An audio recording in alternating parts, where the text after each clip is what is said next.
চলো 2 মিনিটে আমরা ন্যারেশন পরিবর্তন শিখি।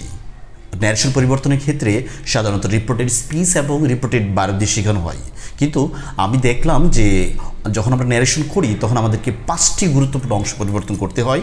1 নম্বর হলো সেড বা said to, 2 number inverted comma, 3 number person এবং 4 নম্বর ভার্ব এবং সর্বশেষ 5 নম্বর হলো কিছু স্পেশাল অ্যাডজেক্টিভ প্রোনাউন এবং অ্যাডভার্ব। তুমি যদি এই 5টি নিয়ম সম্পূর্ণভাবে শিখো তাহলে তুমি 100% উত্তর করতে পারবা। কিন্তু আমি যদি বলি তুমি মাত্র 2 মিনিটেই এই ন্যারেশনের 80% শিখতে পারবা, তাহলে কেমন হয়?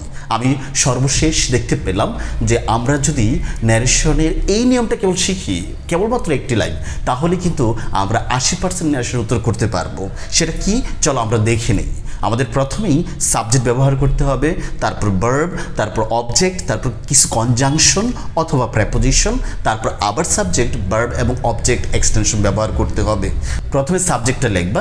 এখানে সাবজেক্টটা হলো বক্তা, আর সেট টুকে তুমি পরিবর্তন করবা এইভাবে।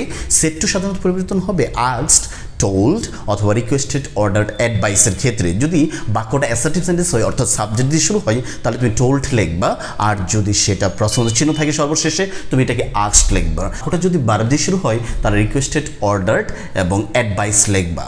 তাছাড়া পরবর্তীতে ইনভার্টেড কমা পরিবর্তনের জন্য কনজাংশন হিসেবে তোমাকে ব্যবহার করতে হবে ডব্লিউএস কোয়েশ্চন অথবা ইফ, হাউ এবং টু, দ্যাট ব্যবহার করতে হবে। সেটাও আমরা শিখবো কখন কোনটা হয়। আর কিছু পার্সন আছে যেগুলো তোমাকে পরিবর্তন করতেই হবে, এটাকে বলা হয় ফার্স্ট এবং সেকেন্ড পার্সন। টোটাল 8টা পার্সন রয়েছে।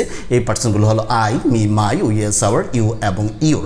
ফার্স্ট পার্সন ধরবে ফার্স্টটাকে অর্থাৎ প্রথম সাবজেক্ট, সেকেন্ড পার্সন ধরবে প্রথম অবজেক্টটাকে।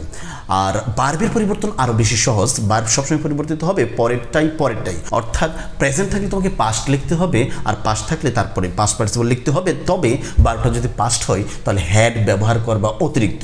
এই ছিল আমাদের ন্যারেশনের নিয়ম। তুমি একটু দেখো তো তুমি খুব সহজভাবে এটা উত্তর করতে পারো কি না। প্রথমে সাবজেক্ট হবে, পরে ভার্ব হবে, তারপর অবজেক্ট, তারপর কনজাংশন, তারপরে সাবজেক্ট, ভার্ব, অবজেক্ট হবে।